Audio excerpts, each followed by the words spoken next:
اعوذ باللہ من الشیطان الرجیم بسم اللہ الرحمن الرحیم۔ السلام علیکم 9th کلاس، کیسے ہیں سب بچے؟ اللہ تعالیٰ آپ کو ہنستا مسکراتا رکھے، زندگی میں کامیاب و کامران کرے۔ جی بچوں، آج ہم منتخب احادیث میں سے حدیث نمبر 5 کریں گے۔ پہلے ہم اس کا لفظی اور پھر اس کا بامحاورہ ترجمہ کریں گے۔ عن النبی صلی اللہ علیہ وسلم، نبی کریم خاتم النبیین صلی اللہ علیہ وسلم سے روایت ہے، فی الکبائر، کبیرہ گناہوں کے بارے میں، قال فرمایا، الشرک باللہ، اللہ کے ساتھ شریک ٹھہرانا، وعقوق الوالدین، اور والدین کی نافرمانی کرنا، وقتل النفس، اور ناحق قتل کرنا، وقول الزور، اور جھوٹ بولنا۔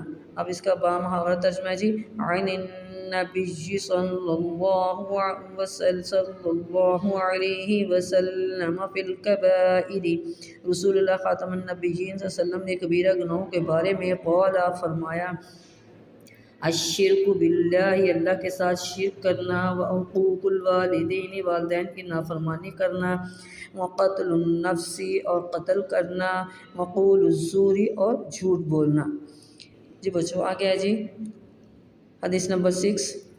ان اخوانکم، بے شک تمہارے بھائی ہیں، خوالکم، تمہارے غلام، جعلہم اللہ، اللہ نے انہیں رکھا ہے، تحت ایدیکم، تمہارے ماتحت، فمن کان اخوہ، پس جس کا بھائی ہو، تحت یدہ، اس کے ماتحت، فلیطعمہ، پس اسے چاہیے کہ وہ اسے وہی کھلائے، مما یأکل، جو وہ خود کھائے، ولیلبسہ، اور اسے وہی پہنائے، ما یلبس، جو وہ خود پہنا، ولا تکلفوہم، اور ان سے وہ کام نہ لو، ما یغلبہم، جو ان کو مغلوب کر دے، یعنی کہ طاقت سے بڑھ کے،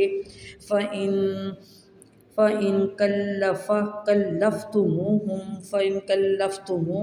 اور اگر اس قسم کا کام لو، ما یغلبہم، تو خود بھی ان کا ہاتھ بٹاؤ، فَأَعِینُوہم، تو خود بھی ان کا ہاتھ بٹاؤ، ما یغلبہم، انہیں مغلوب کر، جو انہیں مغلوب کر دے، فَأَعِینُوہم، تو خود بھی ان کا ہاتھ بٹاؤ۔